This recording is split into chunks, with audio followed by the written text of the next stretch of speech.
नमस्कार दोस्तों, मैं मनीष स्वागत करता हूं अपने YouTube channel exam master GS पे। दोस्तों, ये चैनल आपके जीएस से रिलेटेड बनाया गया है। इस पे आपको हर प्रतियोगी परीक्षा में जो भी जीएस जीके के पोर्शंस आते हैं उसके सारे कंटेंट आपको यहाँ से हम प्रोवाइड कराएंगे। और इस वीडियो को देखने के बाद दोस्तों आप अपना रिव्यू ज़रूर दें और बताएं कि आपको ये वीडियो कैसी लगी। अगर आपको अच्छी लगेगी तो हम ऐसे ही अच्छे कंटेंट जो परीक्षा उपयोगी होंगे उनको हम लेके आएंगे। तो दोस्तों, जो आज हम एक टॉपिक आपके सामने जो कि बहुत महत्वपूर्ण है उसको आपके समक्ष लेके प्रस्तुत हुए हैं। उस टॉपिक का नाम है सिंधु घाटी सभ्यता, जो हमारे प्राचीन भारत के इतिहास के लिहाज से एक बहुत ही महत्वपूर्ण टॉपिक है। दोस्तों, सिंधु घाटी सभ्यता के बारे में आइए आज शुरू करते हैं और पढ़ते हैं इसके बारे में। दोस्तों, इसका दूसरा नाम हड़प्पा सभ्यता भी है। हड़प्पा सभ्यता नाम होने का कारण यही रहा कि जब सबसे पहले सिंधु घाटी सभ्यता का उत्खनन किया गया तो सबसे पहले हड़प्पा स्थल की खोज की गई थी, इसीलिए इसका नाम हड़प्पा सभ्यता भी रखा गया। दोस्तों, अगर इसके खोज के बारे में बात करें तो सन 1921 ईस्वी में जॉन मार्शल के निर्देशन में दयाराम साहनी द्वारा इस स्थल की खोज की गई थी। अगर दोस्तों हड़प्पा सभ्यता के समय काल की बात करें तो इसका समय काल लगभग 2500 ईसा पूर्व से लेकर 1700 ईसा पूर्व माना जाता है। रेडियो कार्बन तिथि के अनुसार देखा जाए दोस्तों तो इसका समय काल जो है वो 2300 ईसा पूर्व से लेकर 1700 ईसा पूर्व तक है। दोस्तों, अगर इस सभ्यता के ऐतिहासिक पृष्ठभूमि की बात करें तो दोस्तों कराची और लाहौर का रेलवे लाइन का जब निर्माण हो रहा था उसी दौरान इस स्थल की खोज की गई थी। दोस्तों, इस सभ्यता के विस्तार के बारे में बात करें तो इसका विस्तार वर्तमान में लगभग 20 लाख वर्ग किमी में विस्तृत है। दोस्तों, अगर इसके स्थलों की बात करें तो अभी तक लगभग 2000 से अधिक स्थल प्रकाश में आ चुके हैं। दोस्तों, कुछ प्रमुख स्थलों के निम्नलिखित नाम हैं, जिनमें पहला नाम है मोहनजोदड़ो। मोहनजोदड़ो के बारे में बात करें दोस्तों तो वर्तमान में सिंध प्रांत के पाकिस्तान में स्थित है ये, और इसकी खोज जो है 1922 में रखालदास बनर्जी द्वारा की गई थी। अगर मोहनजोदड़ो के शाब्दिक अर्थ के बारे में बात करें दोस्तों तो इसे मृतकों का टीला कहा गया है। अगर दोस्तों यहाँ के प्रमुख अवशेषों की बात करें तो यहाँ पे एक बहुत महान स्नानागार मिला है। यह यहाँ की सबसे प्रसिद्ध संरचना है, जिसे धार्मिक या सामुदायिक स्नान के लिए भी जाना जाता है। प्रमुख अवशेषों की बात करें तो दोस्तों यहाँ कांस्य की नृत्य करती हुई युवती की मूर्ति प्राप्त हुई है। पुजारी राजा की प्रतिमा भी प्राप्त हुई है। अनेक मुहरें मिली हैं। दोस्तों, 1980 में इसे यूनेस्को ने विश्व धरोहर स्थल भी घोषित किया हुआ है। आगे बात करें दोस्तों इसके दूसरे स्थल की तो उसका नाम है हड़प्पा। वर्तमान में पाकिस्तान के पंजाब प्रांत में रावी नदी के तट पर हड़प्पा स्थित है। अगर इसकी खोज की बात करें तो 1921 में दयाराम साहनी द्वारा इसकी खोज की गई थी। अगर हड़प्पा के प्रमुख अवशेषों की बात करें तो यहाँ से विशाल अन्नागार मिले हैं, मुहरें मिली हैं, पक्की ईंटों के मकान मिले हैं, कब्रिस्तान R37 मिला है। दोस्तों, अगर धार्मिक प्रमाण की बात करें तो यहाँ मातृ देवी की मूर्ति, पशुपति जैसी आकृति वाले मुहरें तथा पीपल वृक्ष के प्रमाण मिलते हैं।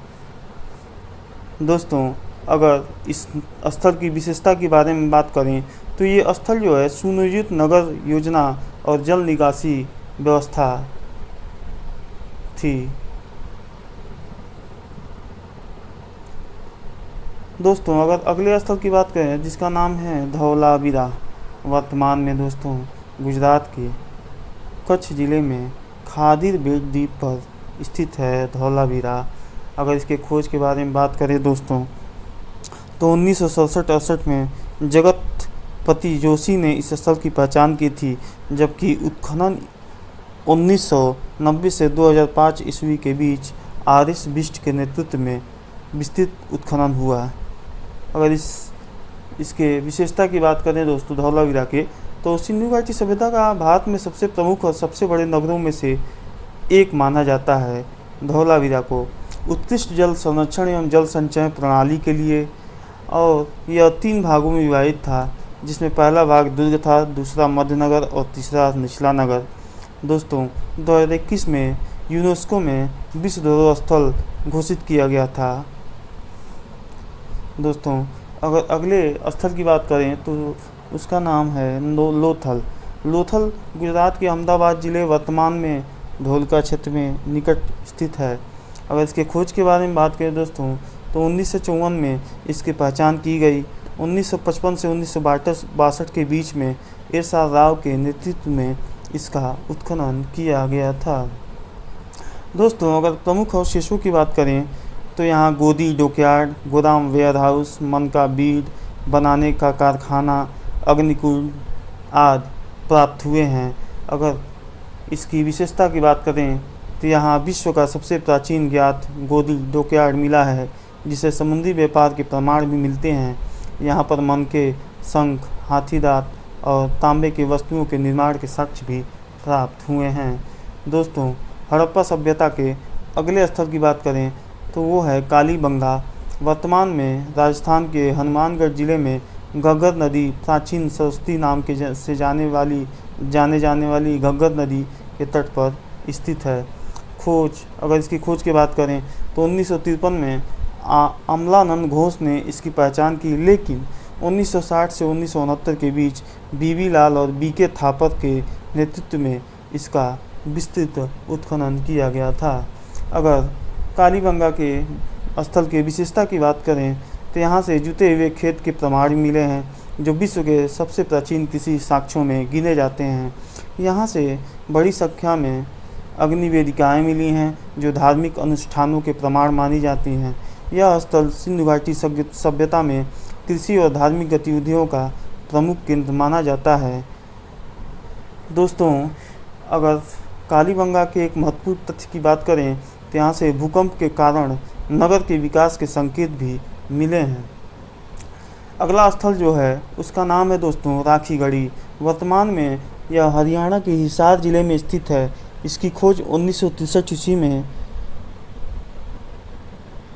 की गई थी तथा भारतीय पुरातत्व सर्वेक्षण द्वारा कई चरणों में इसकी खुदाई की गई।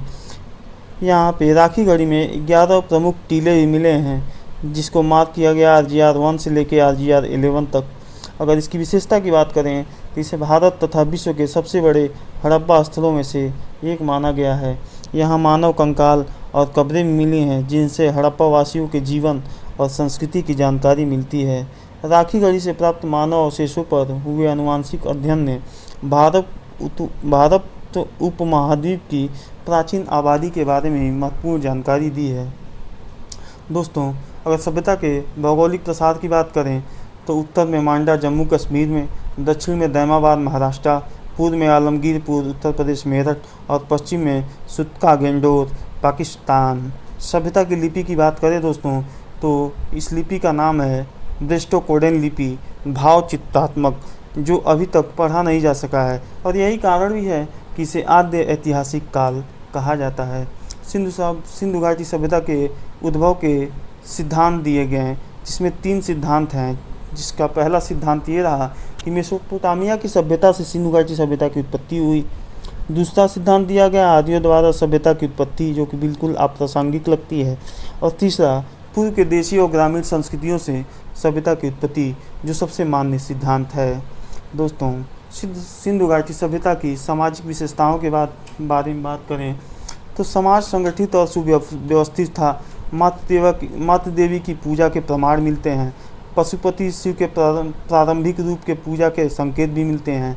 लोग सूती और ऊनी वस्त्र पहनते थे। आभूषणों का व्यापक उपयोग मिलता है।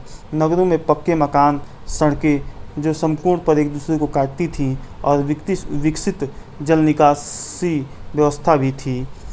समाज में कई सारे वर्ग थे, जैसे कारीगर वर्ग, व्यापारी, किसान और श्रमिक जैसे विभिन्न वर्ग थे। सिंधु घाटी सभ्यता की राजनीतिक विशेषताओं के बारे में बात करें दोस्तों, तो शासन सुव्यवस्थित और संगठित था। नगरों का सुनियोजित प्रशासन था। राजा या शासक का स्पष्ट प्रमाण नहीं मिले हैं यहाँ, और कानून व्यवस्था और नगर प्रबंधन पर विशेष ध्यान दिया गया है। विशाल महलों या राजप्रसादों के भी प्रमाण यहाँ प्राप्त नहीं हुए हैं दोस्तों। अगर सिंधु घाटी सभ्यता की आर्थिक विशेषताओं की बात करें तो कृषि यहाँ का मुख्य व्यवसाय था, जिसमें प्रमुख फसलें गेहूँ, जौ, तिल, मटर, कपास। और दूसरा व्यवसाय की बारे में बात करें तो इनका दूसरा व्यवसाय पशुपालन हुआ करता होगा, जैसे जिसमें गाय, बैल, भैंस, भेड़, बकरी विकसित था। व्यापार देश विदेश विशेषकर मेसोपोटामिया से होता था। मानकीकृत बाट और माप का प्रयोग होता था। मन के धातु, मिट्टी के बर्तन और आभूषण जैसे उद्योग धंधे विकसित थे। सिंधु घाटी सभ्यता के पतन के 2 सिद्धांत दिए गए दोस्तों, जिसमें पहला सिद्धांत था आकस्मिक पतन का सिद्धांत, जिसमें कहा गया कि यादव के आक्रमण द्वारा पतन का सिद्धांत, जिसके अंतर्गत माना जाता है, जिसके साक्ष्य मोहनजोदड़ो से मिले नरकंकाल हैं। अगर दोस्तों दूसरा सिद्धांत देखें तो क्रमिक पतन का सिद्धांत, इसके अंतर्गत प्लेट विवर्तनिकी सिद्धांत और क्रमिक पतन का सिद्धांत, हड़प्पा वासियों का परंपरागत दृष्टिकोण शामिल किए जाते हैं। दोस्तों सिंधु घाटी सभ्यता के केवल नगरी स्वरूप का पतन हुआ, लेकिन ग्रामीण संस्कृति निरंतर चलती रही। दोस्तों आपको ये कंटेंट कैसा लगा हमें कमेंट बॉक्स में ज़रूर बताएं। आज के लिए बस इतना ही। और दोस्तों अगर इसमें कुछ इम्प्रूवमेंट की ज़रूरत है तो भी हमें कमेंट में बताएं। और आपको कंटेंट अच्छा लगा तो हमें कमेंट में ज़रूर बताएं, और हमें लाइक, सब्सक्राइब और शेयर ज़रूर करें, ताकि हम ऐसे ही अच्छे कंटेंट आपके लिए प्रोवाइड कराते रहें अपने यूट्यूब चैनल पे। दोस्तों हमारी इस वीडियो को देखने के लिए बहुत बहुत धन्यवाद। Thank you.